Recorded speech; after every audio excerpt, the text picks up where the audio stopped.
বিচারহীন এই রাষ্ট্র ব্যবস্থার জন্য শেখ হাসিনার শাসনই কি একমাত্র সমাধান? আপনার কি মনে হয়? কমেন্টে জানাবেন। এটা আপনার মতামত, আপনি কমেন্টে জানাবেন।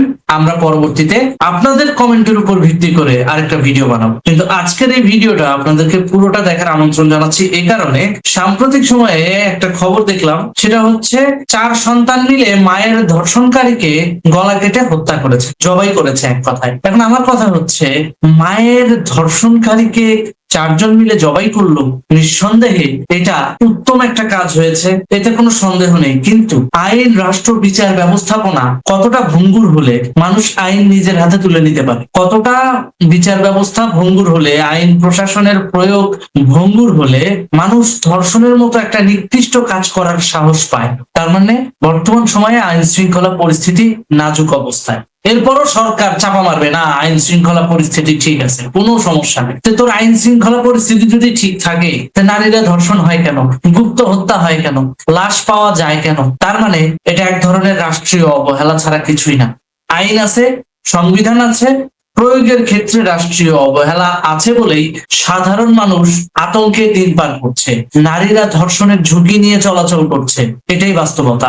সালাউদ্দিন আহমেদকে যদি এটার ব্যাপারে বলা হয়, তিনি নানান ডকুমেন্ট দেখায় বলবে এই হয়েছে হয়েছে। ভাই, কাগজে কলমে তো সব হয়েছে, কাগজে কলমে আমাকেও হত্যাকারী বানানো হয়েছে। তো কাগজ কলম দিয়ে কি দুনিয়া চলে? চলে না। বরং কাগজে কলমে যেটা লিখবি তুই, সেটার যেন বাস্তবিক প্রয়োগ থাকে, তখনই কিন্তু বাস্তবতা আর কাগজের সাথে যখন মিল থাকবে কার্যক্রম, তখন সাধারণ মানুষ কিন্তু তোকে সমর্থন দিবে। তুই করে বললাম এই কারণে, কারণ তুই এর যোগ্য। বর্তমানে রাষ্ট্রীয় ব্যবস্থাপনায় তুই এর যোগ্য, কারণ তুই ঠিকঠাক মতো আইন শৃঙ্খলাকে প্রয়োগ করতে পারিস নাই।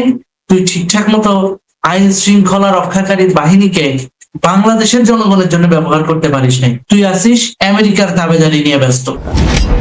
রাষ্ট্র এখন জনগণের দিকে ফোকাসড না, এটা 100% সত্য। কেন বলছি এ কথা? কারণ রাষ্ট্র এখন পুরোপুরি কূটনৈতিক বিশ্ব খেলায় ফোকাসড হয়ে গেছে, এবং কূটনৈতিক এই বিশ্ব খেলায় ফোকাসড হইতে যায় বাংলাদেশের সাধারণ জনগণকে আড়াল করছে সত্য তথ্য থেকে, যার ফলে জনগণ একদিকে, রাষ্ট্র একদিকে, রাষ্ট্রের নেতা একদিকে, সরকার আরেকদিকে। এভাবেই চলতেছে দুনিয়াদারি, এভাবেই চলতেছে বাংলাদেশ।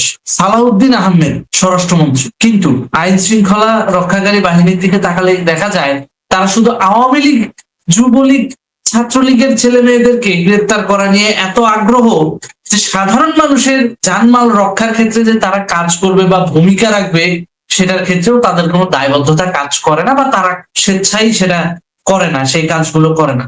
জনগণ গোল্লায় যায়। ব্যাপারটা এরকম, র্যান্ডম একটা জনগণকে হেল্প করে বা আইনি সহায়তা দিয়ে লাভ কি? যদি নেতার চামচামি করা যায়, প্রমোশনটা তো বাগানো যাবে। যদি স্বরাষ্ট্র মন্ত্রণালয়ের মন্ত্রীর পা চাটা যায়, তাকে খুশি করা গেলে পুরো ডিপার্টমেন্টটাই তো ওই পুলিশ অফিসারের। এই ধরনের সেন্টিমেন্ট নিয়ে যদি পুলিশ প্রশাসন কাজ করে, তাহলে জনগণের বন্ধু হওয়া তো দূরের কথা, পুলিশ হয়ে উঠবে ভবিষ্যতে জনগণের শত্রু। That is the reality. আপনি মানুন আর না মানুন, এটাই বাস্তবতা। আজকে মায়ের ধর্ষণের বিচারের দাবি না করে সরাসরি ধর্ষককে হত্যা করেছে কেন? কারণ ও জানে ভালো করে যে এর এখন যদি রাষ্ট্রের জিম্মায় দিয়ে দেওয়া যায়, পুলিশ প্রশাসনের হাতে যদি দিয়ে দেওয়া হয় যে এ ধর্ষণ করছে ওর মাকে, পুলিশ প্রশাসন কখনোই এটার দ্রুত বিচার করতে পারবে না। ও জামিন নিয়ে আবার বেরোয় আসবে, আবার দেখা গেল ওই ভিকটিমকে পুনরায় আরো এক দফা ধর্ষণ করতে পারে।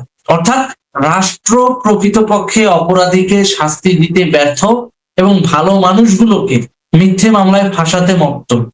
কারণ অন্তর্বর্তীকালীন সময়ের সরকারগুলোর কার্যক্রম এবং ব্যবস্থাপনা দেখলে বোঝাই যায় তারা কিভাবে মামলা বাণিজ্য করে গেছে। যাকে তাকে মিথ্যা মামলা, যাকে তাকে হয়রানি করা, এগুলা পলিটিক্যালি তারা করছে, কিন্তু প্রকৃতপক্ষে যারা ভিকটিম তাদের কাছে আইনি সেবা পৌঁছাচ্ছে না, তাদের কাছে পুলিশি সেবা পৌঁছায় না।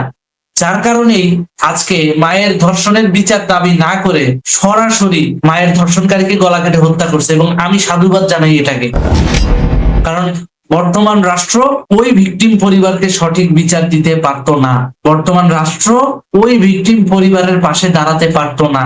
রামিসা হত্যার বিচার আজব হয়েছে, শুনেছি যে ফাঁসি হয়েছে, এই হয়েছে, সেই হয়েছে, ওই কার্যকর হয়েছে? হয় নাই। যাই দেখেন আস্তে আস্তে পাবলিক যখন এটা ভুলে যাওয়া শুরু করবে, শিশির মনিরের মতো কিছু বেয়াদব অ্যাডভোকেটদের ধরে ওই গোষ্ঠীটা ঠিকই আবার ওই ধর্ষককে ছাড়িয়ে নিয়ে আসবে। কারণ এই বাংলাদেশে যুদ্ধ অপরাধী ফাঁসির আসামি যদি সংসদে যেতে পারে, একজন ধর্ষণ মামলায় দণ্ডপ্রাপ্ত ফাঁসির আসামিকে ছাড়ানো তো একেবারে হাতের মোয়া, যে কোনো সময় ছাড়াই দিতে পারবে। সুতরাং একটা জিনিস পরিষ্কার, বাংলাদেশের বিচার বিভাগ নাজুক পরিস্থিতিতে চলছে। বাংলাদেশের বিচার বিভাগ কখনোই সাধারণ মানুষকে সঠিক পরিষেবা দিতে পারবে না, পারছে না। তাহলে কেন আমি বলবো না যে বাংলাদেশের রাষ্ট্র পরিচালনার ক্ষেত্রে বিচারহীনতার এই দেশে ফ্যাসিস্ট শেখ হাসিনাই উত্তম নেতা, উত্তম রাষ্ট্রনায়ক, উত্তম দেশ পরিচালনাকারী? কেন বলবো না? কারণ অন্তত পক্ষে ওই কথিত ফ্যাসিস্ট শেখ হাসিনার আমলে মানুষ ন্যায় বিচার পেত, মানুষ সঠিক সময়ে বিচার পেত, এবং ধর্ষকের মৃত্যুদণ্ড এই আইনটাও ওই কথিত ফ্যাসিস্ট শেখ হাসিনাই কিন্তু পাশ করায় গেছে। সুতরাং শেখ হাসিনার শাসন আমলে আইনের বিচার ছিল বলেই, সে আইনের প্রতি শ্রদ্ধা দেখিয়েছিল বলেই কিন্তু ওই কোটা আন্দোলনের সময় বলেছিল যে আদালতের বিচারে আমরা কিন্তু কোনো হস্তক্ষেপ করতে পারি না। কেন বলেছিল? সে আইনকে নিজ গতিতে চলতে সুযোগ দিয়েছিল। কিন্তু বর্তমান শাসকরা কি করছে? যাদের জন্মই আইন ভেঙে, যাদের জন্মই কোটা আন্দোলনের ওই রায়ের ডেটটাকে গুরুত্ব না দিয়ে উল্টো বাংলাদেশের সমাজ ব্যবস্থাকে অস্থিতিশীল করে জঙ্গিবাদের উত্থান ঘটায়া শেখ হাসিনা সরকারকে উৎখাত করে বাংলাদেশের দখল যারা নিল, তারাই এখন বাংলাদেশের মানুষকে বিচার, সঠিক বিচার, ন্যায় বিচার দিতে পারছে না। কেন বললাম বিচার, সঠিক বিচার, ন্যায় বিচার? কারণ বিচার অনেক প্রকার হয়। আপনাকে আমি জাজ করতেছি, আপনাকে আমি পর্যবেক্ষণ করতেছি, এটাও এক ধরনের বিচার। প্রকৃতপক্ষে আপনি ভিকটিম, অপরাধীকে শাস্তি দিচ্ছি এবং শাস্তি দেওয়ার অর্ডার দিচ্ছি, এটাও এক ধরনের বিচার। আর প্রকৃতপক্ষে আপনি বিচার পাওয়ার যোগ্য, ন্যায়ের পক্ষে আছেন আপনি, আপনি ভিকটিম, আপনাকে বিচারটা পাইয়ে দিতে হবে।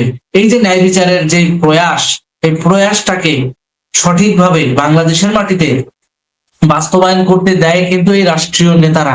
সেই রাষ্ট্রীয় নেতারা যদি সরাসরি নিজেদের রাজনৈতিক এজেন্ডা বাস্তবায়নে ব্যস্ত থাকে, তখন বাংলাদেশে বিচারহীনতার পরিস্থিতি তৈরি হবে, এটাই স্বাভাবিক।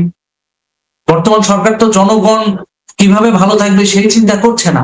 তারা তাদের প্রভু আমেরিকাকে তোষামোদী করতে ব্যস্ত, তারা তাদের প্রভুকে খুশি করতে ব্যস্ত। জনগণ গোল্লায় যায়, প্রভু খুশি থাকলে তাদের ক্ষমতা পাকাপোক্ত থাকবে, আর এই ক্ষমতাকে পাকাপোক্ত করতে যায় তারা বাংলাদেশের সাধারণ মানুষের সাথে বেইমানি করছে। That is the reality. আর এ কারণেই ধর্ষণ হওয়ার পর ভিকটিম আর বিচার চাচ্ছে না, ডাইরেক্ট ধর্ষককে মেরে ফেলছে, এবং এটাই হওয়া উচিত বর্তমান বাস্তবতায়। ধন্যবাদ।